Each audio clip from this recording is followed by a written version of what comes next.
This is a special presentation from the Brighton Central School District Board of Education.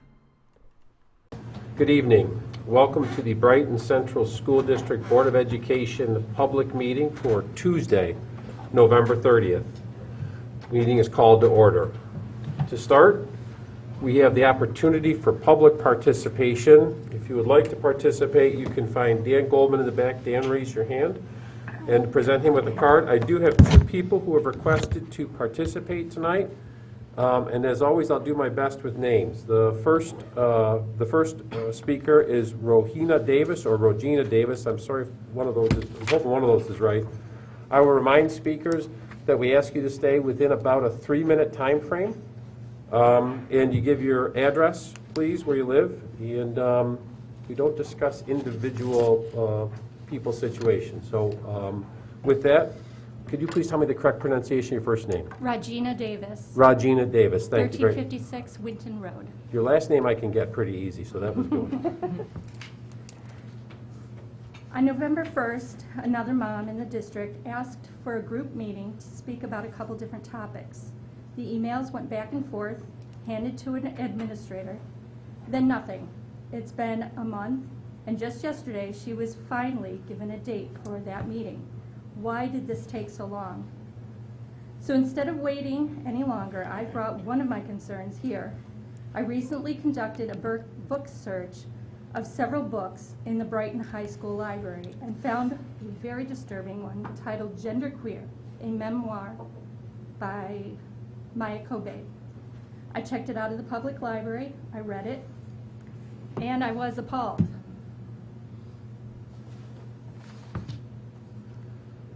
I'm not here to call out a genre of literature over another. This book is still available at public libraries, and there are still numerous gender books available to students in all 4 Brighton schools. This book, by the way, the Monroe County Sheriff Department agrees with me that this book does not belong in the hands of children.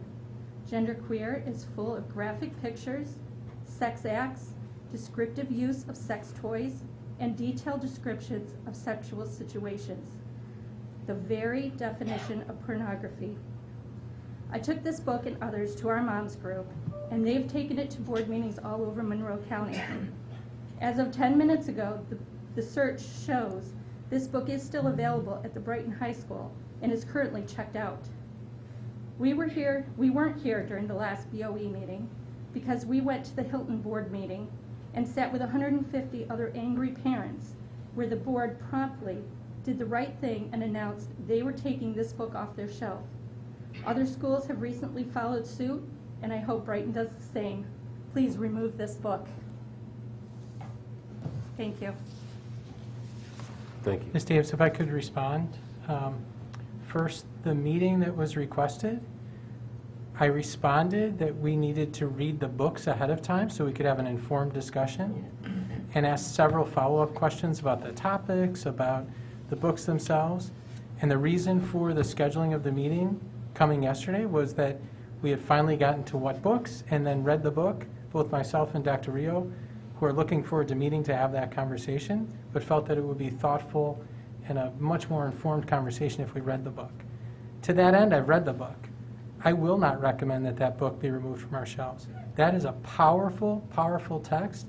Have you read the entire book? I have it right here. Great. Read every word. I will tell you that that text thoughtfully, emotionally, and in excruciating detail provides the reader with a perspective on the gender identity struggle of the writer. And yes, there are parts of it that are uncomfortable and are certainly graphic. For high school students to check out of the library, not for a captive audience to be read to with that book. And it is incredibly important for young people in that particular situation to have a text that helps them understand the feeling that they are having and the incredible emotional battle that they are involved in terms of their gender identity. There are other books available in the library to do just that. There may be, and that also is an essential text for that conversation. We will talk about this on Friday. Looking forward to it. Thank you. Melanie Bernhardt.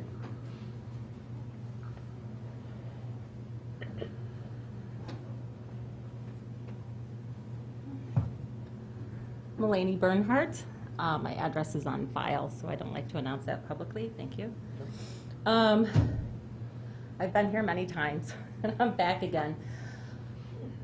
And I voiced my concern about some other things, but the messaging that is coming from these newsletters, I just need to let you know how offensive it is to some parents. I know you like to honor diversity, inclusion, and what you're sending out. But I'm going to read one from November 10th. Congratulations to those in the age 5 to 11 category who have started the vaccination process. Are we a doctor's office or a medical facility? To me, this is inappropriate. Again, like I talked last time, you don't know people's situations. This is pressure, coercion. Then on November 17th, we are seeing a rise in the COVID cases, especially among groups previously ineligible for vaccination. We hope that those that are eligible will continue to consider this as an option for keeping themselves and everyone around them healthy. You're sending out this message that those that can't get it or won't get it for whatever reason, that they're less than everybody. And I can't even get into that. And I had brought this up before, and this is a fun document, and we are starting to dig through it. This is the American Rescue Plan Act, and there is a lot in here based on your curriculum and these policies, and they're coming from this document, and it's in place till 2023.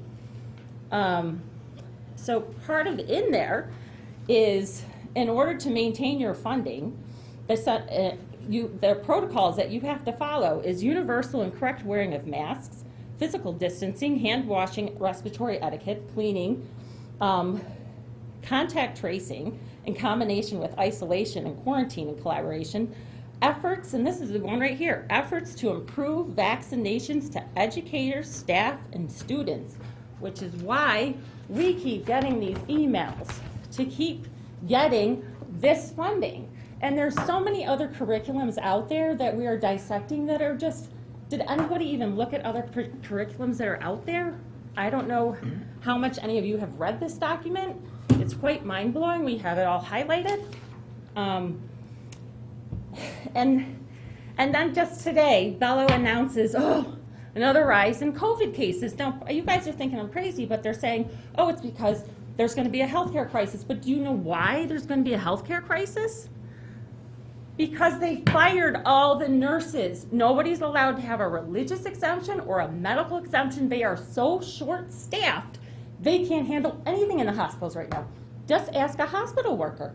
I will email you this letter because it's too long to read. This is written by all the healthcare workers at the U of R. They are telling you what they are truly seeing in the hospital, some true treatments that I wish you guys all knew about so that you didn't have to live in fear all the time. There is so much out there, so much being suppressed, so much being censored. And I mentioned it before, and I highly recommend you get off and try some other websites, newspapers, web platforms. So I'm going to leave you all with propaganda, because this is what we're experiencing every day. Through these emails that we get, the posters in the school, the messaging on the TVs, the messaging in the stores, when you the signs when you're driving, that is propaganda and messaging. And you need to understand, this is for everybody. I don't care what side you are on. If you don't understand what they're doing, I worry for everybody's health and safety. And I'm just going to read a quick thing. The mandatory injection was planned in 2015 by the COVID RICO conspirators. And Anthony Fauci was one among those, and I have his dossier, and there's 5,000 patents on this thing. Until an infectious disease crisis is very real, present, and at an emergency threshold, it is often largely ignored. To sustain the funding base beyond the crisis, he said, we need to increase public understanding of the need for MSMs such as pan-influenza or pan-coronavirus. A key driver is the media and the economics. Follow the hype. We need to use the hype to our advantage. To get to the real issue, investors will respond to see profit at the end of the process. This is out there. I will leave you all with this. This is a QR code. You can watch a video. Try it on Google. It might not come up. Use DuckDuckGo. Dr. Martin has pulled all the paperwork together. He's an attorney. He has I have all the slides of all that, and it's been sent to every attorney general, every state attorney general. You need to understand what is going on. This is just all propaganda. Stop playing into it. Thank you. Mulaney, can you clarify for me, what curriculum do you believe is included in the American Rescue Plan? Like a specific curriculum that would Well, teach you I'm saving for Friday. I'm just that's curious not- what curriculum is being required by the funding. It's all the diversity and inclusion, the wording and the way they use it in here. Being required by the American Rescue Plan? So the American Rescue Plan, you think, is requiring us to Yes. be doing diversity, equity work? It did for funding, to enable for you to get funding. This is, you had to. So I follow just some want to of be that. clear and upfront with you to not have it seem at all disingenuous. The diversity, equity work that we've been doing Mhm. for quite a long time has nothing to do with the No, American I'm not Rescue saying Plan. all of it. It's more of the current stuff that's coming out, and that's what we're going to talk about on Friday. I believe the American Rescue Plan is requiring equity in your work in approaching COVID and ensuring equity for families, which we would be doing anyways. And frankly, if they took every penny from the American Rescue Plan away, we would still write, and in tomorrow's newsletter write, that everybody should get vaccinated, which we And do. Kevin, that is a personal choice. You are Maureen? not a doctor. Mulaney, I'm not a useful one, that's for sure. I will say this to you. I let do you not finish. want to get any more of these emails. Then you should unsubscribe from the list, because in tomorrow's message, you will get a message that says, as people working in the public health area with public health officials, we are encouraging people to get vaccinated because the vast majority of people right now hospitalized are those that are not vaccinated, period. That is Kevin. factual. That's over I'm going to 90%. send you what the healthcare workers themselves have seen in the hospital system and what they documented Those healthcare. and sent to Dr. Apple, whoever his name, Apple, I can't even pronounce it, who runs the hospital system. They are lying to you. We have hired attorneys to get people out of the hospital system. You need to understand what's going on. If something happens to you, there are networks of us that know how to get you the help you need. And you guys just are asleep to it, and we're trying to wake you up. We're trying to save your lives. Mulaney, and I feel Thank you. just as strongly that we should say to people who are listening from a public health perspective that the information we have is very different. So respectfully, we see it differently. Thank you. And we have a healthcare worker on our board. Yes.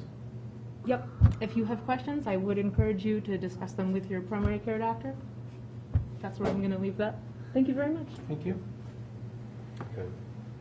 Those are the only two, Dan, that I have for public participation. Yep.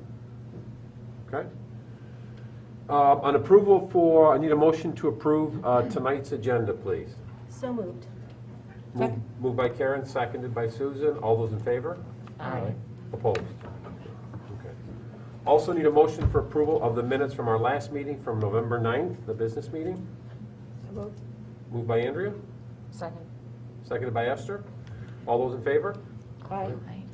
Opposed? Motion passes. It seems like we haven't had principal reports in a long time, so I'm happy to report that we will be getting principal reports tonight, and we will start with Principal Matt Tappan. Oh, I'm sorry. Actually, Dr. Hall. Oh, we got Esports. Yes, I'm sorry. Because we're doing, sorry, Mr. Chairman. This is a special request because these young men are here to present and they have homework to do. So Remember, you have homework to do. stick with that. Homework to do. Yeah. All right, thank you very much. Sorry, Mr. Tappan. Sure, we'll jump right to you now. Okay, awesome. Thank you for giving us this opportunity again, and I have two young gentlemen with me from Brighton High School. Liam Kelstone, president of our esports team, and Eli Canal, one of the members and players, and you'll hear from that in a little bit. A few months ago, I actually presented when we finally got the esports room set up. We had a grant from the Brighton Education Fund to purchase the high-powered computers they'll share with you, and they're going to talk us through and share with you a little bit about what the esports team is actually doing, and it's gaining momentum throughout the state, throughout the country, and eventually may even be a part of our competitive sports program through, as esports. So before that, though, going back all the way to Halloween, the high school really doesn't get too crazy about Halloween, I guess. Even the students nowadays, it's not like maybe it used to be. But our sports center was all into it with their M&M themes. I'm sure you'll see other things. Something very exciting, though, in terms of a highlight of the high school. Our counselors, about 5 years ago, started, and I want to give Courtney Stern and all of our counseling department a big kudos, but we set up a lot of opportunities for trades, people to come in and interview our students who don't want to go to college necessarily, and they are obtaining jobs right within the building and having the interviews in the building. And that will start later in the spring. But this fall, with early instant decision time, Alfred University, St. John Fisher, SUNY Brockport, and Canisius all came to Brighton. They send a rep. We have students who come down and interview right there at the school. So if a student can't travel, they don't have the means to travel to any of these places for an interview, they can interview right on our campus, one-on-one with the college admissions person, and they review all of their applications materials right there and will instantly admit them. And very excited to see, if you could look at our stats there, all of the acceptances at all of these universities and colleges. And we had 6 students offered scholarships at St. John Fisher College. And that wasn't a part of Brighton High School 5 or 6, 7, 8 years ago. That's recent, and I just want to give big kudos to our counselors and a lot of the feedback that they've collected from parents and students over time. The high school is also the winner of the American Dairy Association. Maybe the contest winners. There was a contest running between all the buildings and across New York State. And you had to click on the link and watch the American Dairy Association video and promoting dairy products. And we apparently clicked on the most. So we get a Zoom call with an NFL player, which will last about 30 minutes. We don't know who that is yet. We're hoping to get someone from the Chicago Bears, but we might get someone from the Bills. We've got 2 Chicago players, or people up here. And then one of our functional skills class is going to get a virtual tour of a dairy farm live. So they'll be on site getting a virtual tour of a dairy farm. So that's exciting. I guess, and I need to celebrate this with the students next Monday. We're always talking about, wear your mask, do this, do that this year. No fun.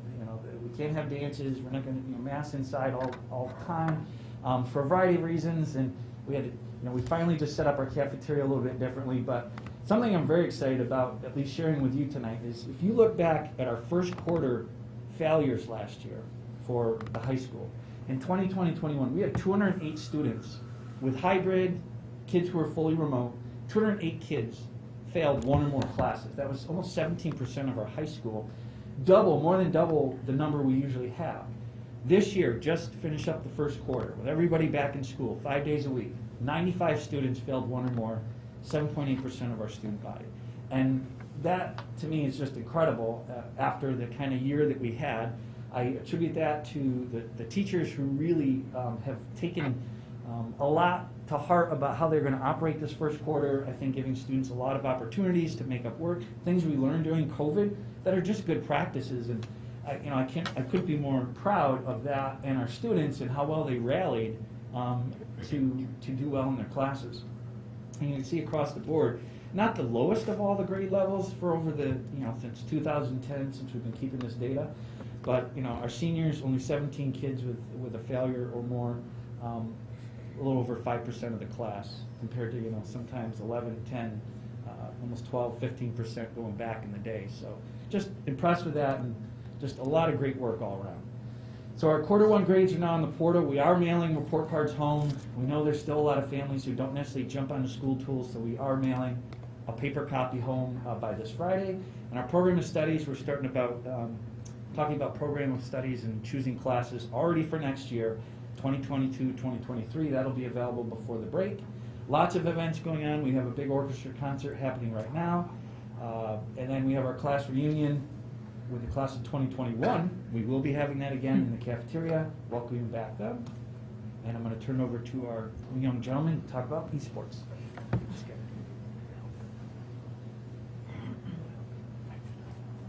So, esports, what is it? Esports, what is it? Esports is a competitive video gaming scene. There are professional, collegiate, and high school tournaments. Our advisors are Miss Byrne and Mr. Figueroa.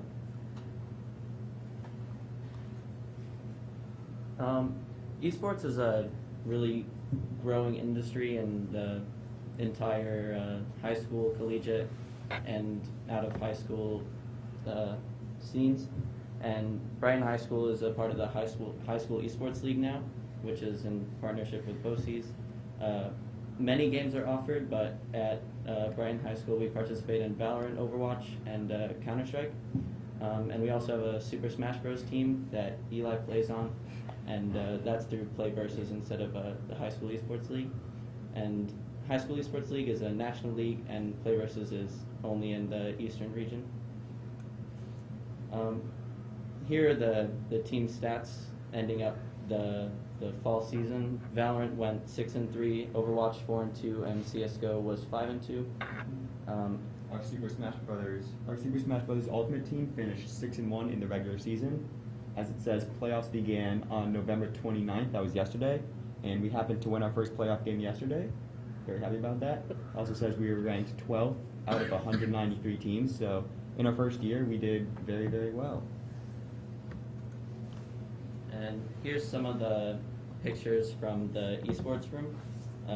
I'm right in the middle. This is for Valorant, one of the games a couple of weeks back.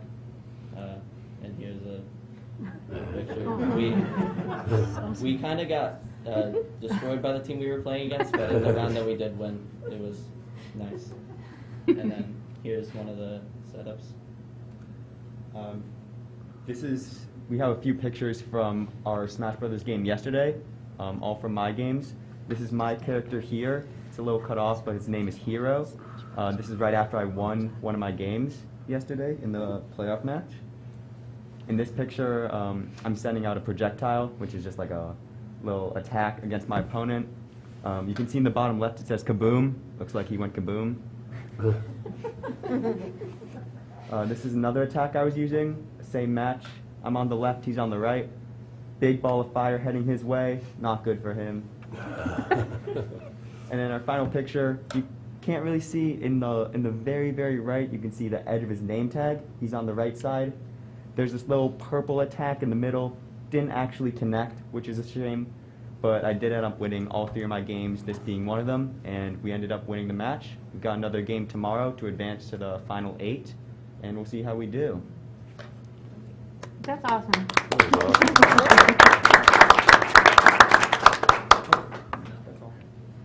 And just when we were talking in my office about the games, I was asking him about the computers, because you can see the grant that they got really got some high-powered units to run these games. I said, so you couldn't run them off our laptops, your school laptops. He said, if you tried to do these games on your school laptop, it'd blow up. I don't think literally, but it would basically just freeze it. And you'd have nothing. So they did get the grant. They secured that through the Brighton Education Fund, and thank you to them. Any questions? Cool. No, it's just great work. That's fascinating. You guys should be really proud of yourselves. Thank you very much. Great job. Awesome. Thank you. Go get that homework done now.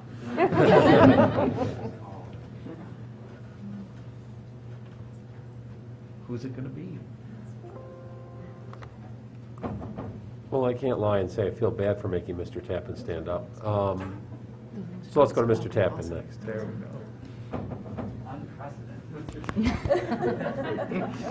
It almost feels out of order and a little strange, but I appreciate it. So, let's see. So, good evening. Happy end of November. So, Halloween did come to Council Rock as well.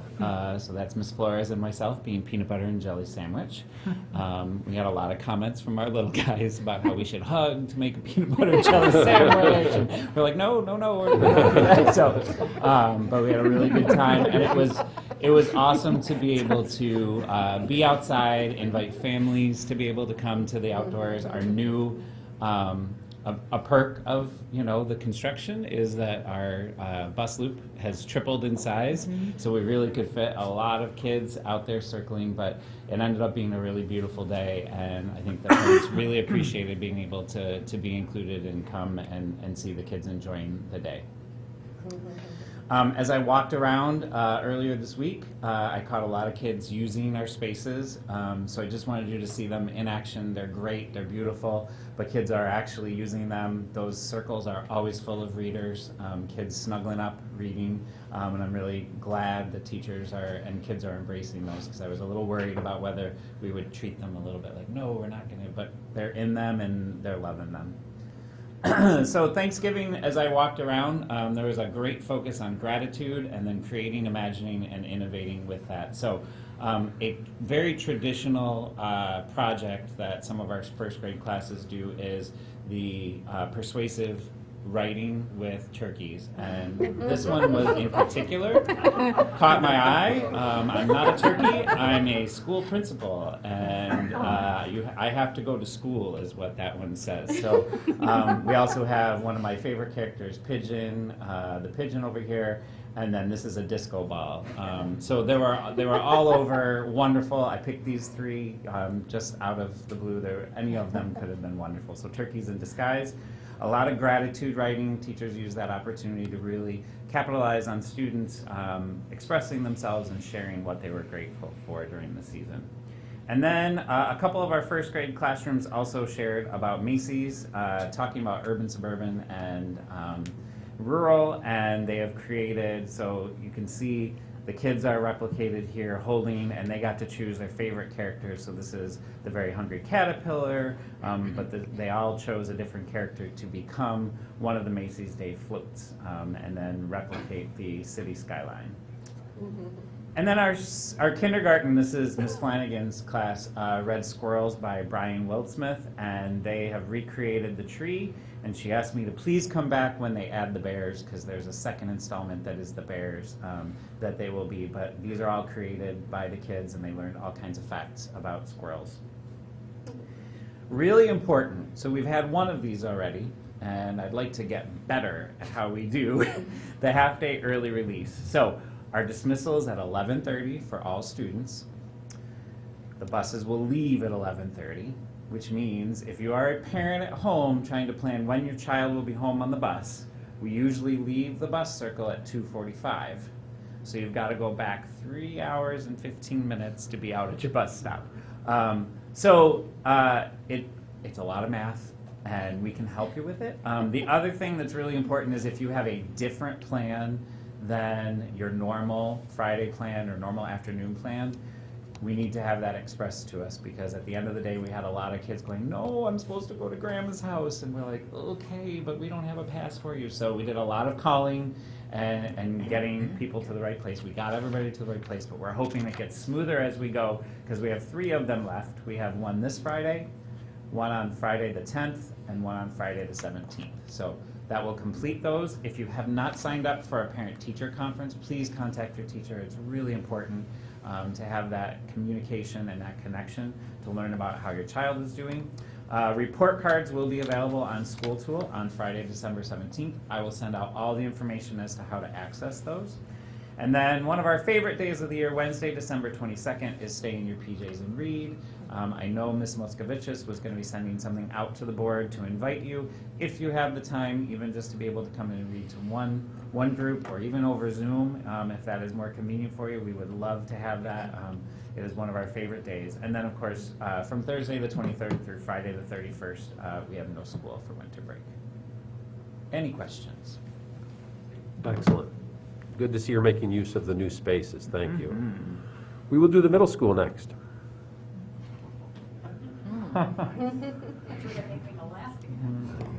Nope. I was sensitive to that, Danielle, because we made you do that last time. I was going to make a comment about how I felt if you weren't. Maureen and I were just saying, Thanksgiving, Halloween feels so long ago that we did not include it in our presentations because it seems so long ago.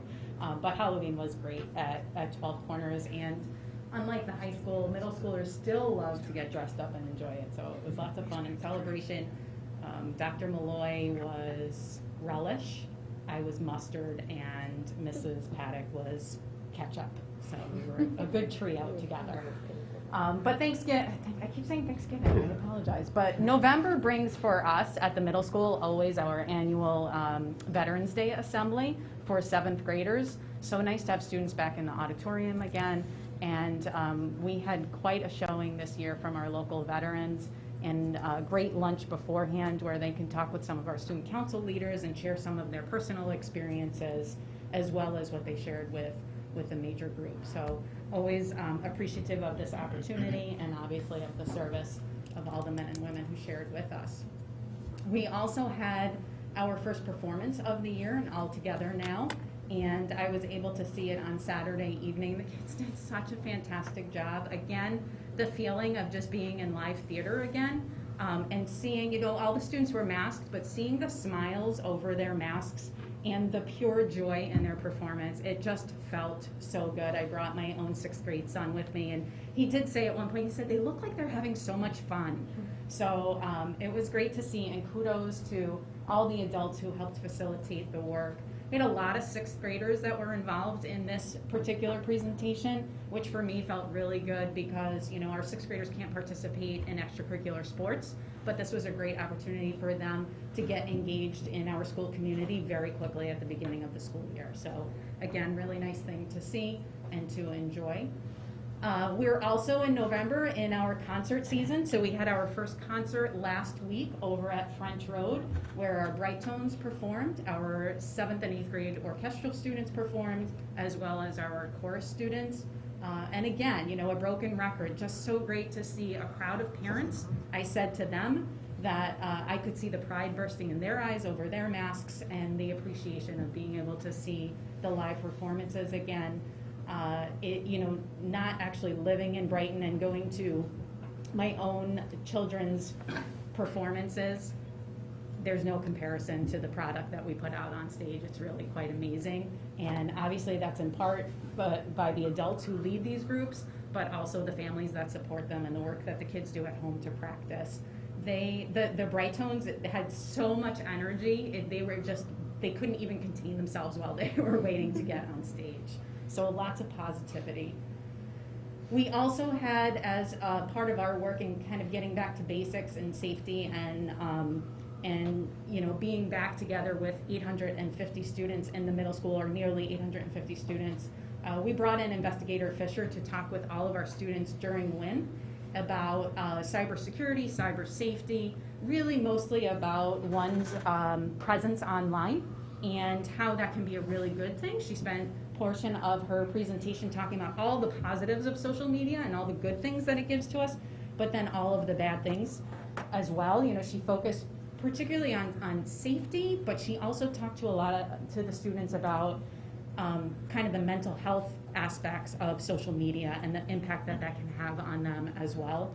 So it was a great presentation. We broke the kids up in half so she could have a smaller group and answer some questions as well. So we did 6th grade, half of 6th grade on one day in WIN, and then the other half of 6th grade in the next day of WIN. Same thing with 7th and 8th grade. So it became more personal, and she was really able to share some of her own personal experiences, personal professional experiences with the topic. The idea here is that was just a seed to be planted in the hopes that she'll come back in for a number of times in the spring. That could be through the home and the FACS curriculum with Mrs. Moran.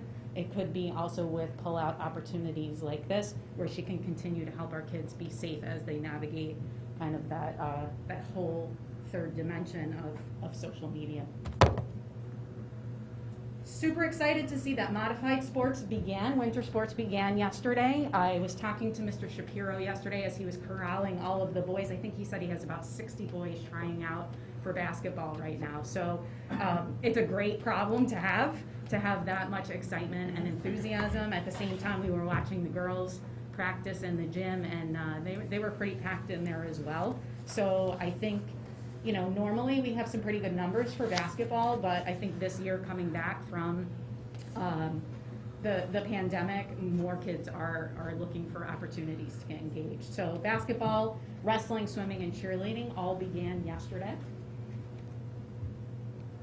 We are continuing with our building level equity team meetings. We had our November meeting today, and it was great today because we had 2 of our 8th grade students who joined us as part of our committee. So, and I think they were quite vocal and very willing to share their perspectives and engage in the conversation. And you know, we didn't have them at the first meeting, so it was really nice to listen to their perspective on the data that we were looking at. And I look forward to engaging them in conversation further. We had board member representation, we had 2 parents, we had 3 teachers and 2 administrators, so a nice group where we can really start to delve into our specific building and the needs that we have and start to make a plan moving forward.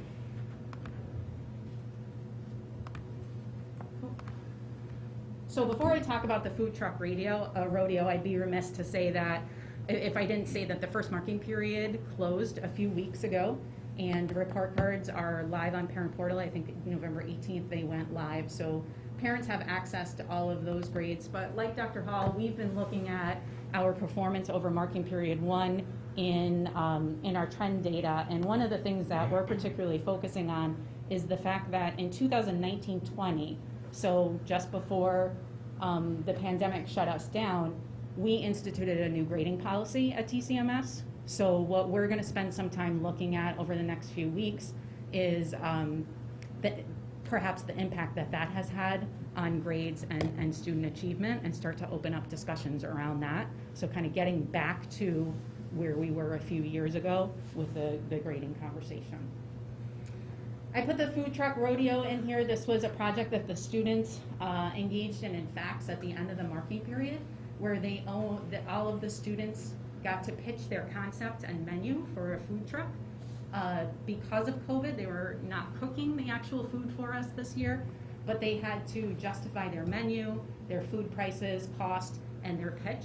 And we had plenty of adults from the building come through with fake money and put money in each of the students' food trucks based on all of the aspects of the presentation that they shared. And of course, there was kind of like a winner from each class, but they were able to look at some evaluatory merits and see where they stood and how they performed. Really fun, engaging opportunity to look at nutritional value of food that's being served, as well as the cost and the labor that goes into producing it. So I picked this as kind of one example of the many engaging and authentic opportunities that students have an opportunity to experience at TCMS on any given day. I also picked an opportunity that the Mosaic Club had to learn about Diwali. We had 2 of our students who dressed in authentic garb and shared about the holiday and the traditions of their holiday, to share a little bit more about who they are with our TCMS community. Upcoming dates, our Black Student Union is organizing a food drive that started yesterday, and that will go through the 16th. So we have bins in our atrium that students can contribute to. Again, it's chorus season, so we have our 6th grade orchestra and chorus concerts coming up next week, as well as band and jazz band coming up in the following week. And then that leads us into holiday recess. Great. There's always a lot going on. Always Thank a lot you. going on. Good things. Last but certainly not least, French Road, Marin. All right, saving the best for last. Sorry. We're a team here. I'm just kidding. So we have so many things going on. Like Danielle just said, Halloween seems maybe like it's been a year. But we had tons of fun. We were able to, though it's not photoed, we were able to bring students back, bring the student parade back for 3rd graders, which was great. Families were able to join us outside in a little bit more of a traditional feel of what Halloween tends to feel like at French Road. Students had a great time. They continued that parade right around the building and just had a blast. So it was really great to see. We're getting back and kind of dipping our toe into lots of those different things as far as getting back into having some in-building events, which is really what I'm going to focus on tonight. This presentation, I feel like, is a gigantic shout out to our PTSA, because they are unbelievable in the experiences and what they are putting together for our students. So here are a few photos from the book fair, something that was not able to be enjoyed by students last year, but once again, they transformed the library space. Students really were just asking their teachers if, even if their class had already gone, maybe we should go back because we could just read in that space. They just, the presentation was great, the book selections were great, and we partnered with PTSA this year, along with our mental health and counseling staff, to provide 30 golden tickets for students. We realized that sometimes the book fair can present some challenges as classes, head down to buy their books. Sometimes that's not for everybody, and so partnering with our counseling staff and really supporting those that needed and were open to support so that their students and their children could participate in the book fair was amazing. And the students and families were so appreciative. In addition, we typically at French Road have done a roller skating event in the fall. And unfortunately, late this summer, the vendor reached out to us and let us know that that wasn't possible this year. And so we kind of needed to punt as far as coming up with another experience, really not wanting to just cancel for students. And so the idea of bingo came up. And while we've worked with thinking about the numbers of students in the space, how they would sit, how we would do it, materials, all of the things, PTSA came through with another hit with this event, because the looks on students' faces, to me, bingo it's fun, right? But you would think we were really doing something much more than bingo. The parent volunteers, the adults in the space, the students in the space, it really was so wonderful. So similar to how Danielle explained, they handled one of the events with the investigator, we kind of structured things similarly where each grade level got 2 days. So we're splitting students among the 2 days according to their homeroom. And we have right now, 5th grade has gone, 4th grade's second day was today, and roughly half the classes have been attending. So most class sizes are around 230 students. We've had just around 115 across the 2 days who are attending. So PTSA is providing a snack for students. They're able to come kind of hang out either outdoors or distanced within the space before they got started. They kind of taught students how to play the game, because for a lot of kids, maybe they haven't had that experience before. And so many prizes, so much fun, so the kids have had a blast. We're also kind of entering that second major unit. Across a lot of our professional learning communities, teachers to this point in the year have engaged in a major social studies unit, and then once that's complete across the PLCs, classes change, and they may go to another 5th grade teacher for science or for that alternating unit. So a lot of that work is starting to crop up. And over the next few slides, something that I really wanted to highlight, that during my time at Council Rock and watching these students transition from 2nd to 3rd grade, as students were remotely educated for a year, some of them, and some others maybe just experiencing that the previous spring, we noticed that writing really started to creep in as like a question mark for a lot of educators, because you couldn't be right there with the child. They felt so far away for that act. It was so much harder to share and teach, and it's such a craft that there were a lot of obstacles. And so, you know, for science, a lot of our science units are totally hands-on. We use wonderful Smithsonian kits, but to see this writing in the hallways, this is really just a small sampling of what was out there.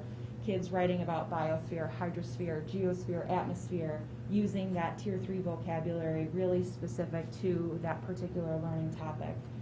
The stamina, the length of writing, it was really encouraging, and that can really be seen across the grades.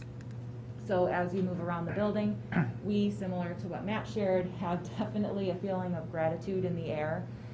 Lots of different writing prompts and projects going on, these two particularly about gratitude.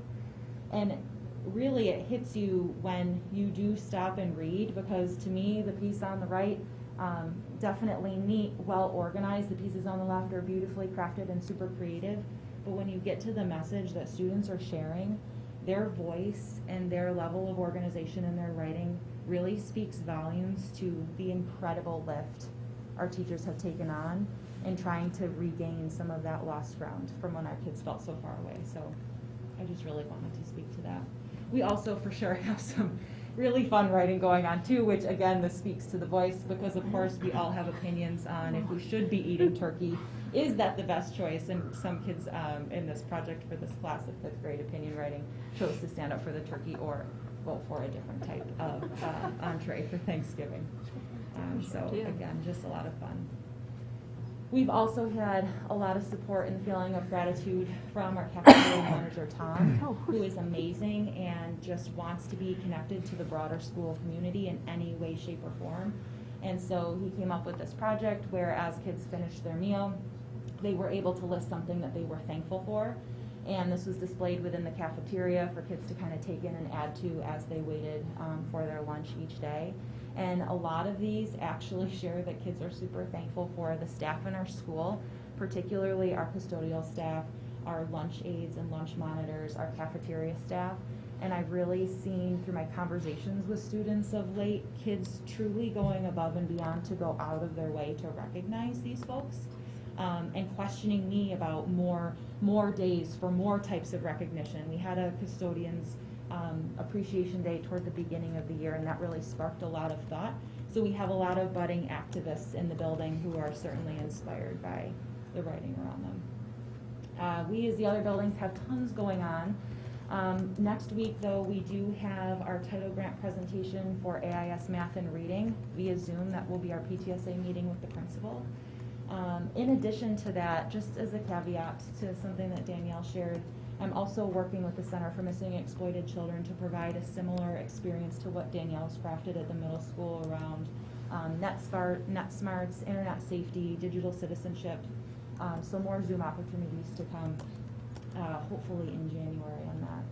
Our last couple bingo nights are coming up the next week in December, the 7th and 8th. We have some continued early release days. Our day last week went really smoothly. We had great communication with families and hoping for that to continue. Our report cards will go live on the 14th, so everyone can look for those to be coming around the corner. And then holiday recess from the 23rd to the 2nd, and we also will be joining in on a building-wide PJ Day on the 22nd. We also have a lot of fun planned for our staff to try to liven us up before the break. So we're looking forward to all those things. Any questions? Any questions for Marin? We say it after each one, just a ton of stuff going on, and you didn't even cover all the things going back to Halloween, so great work. Thank you very much. Next item is a topic we've been talking about for the last few public meetings. And Lou and Limo talked about this at the last meeting and had an illustration where the plots of land where it's the land adjacent to the high school, which we are intending, have an interest in purchasing.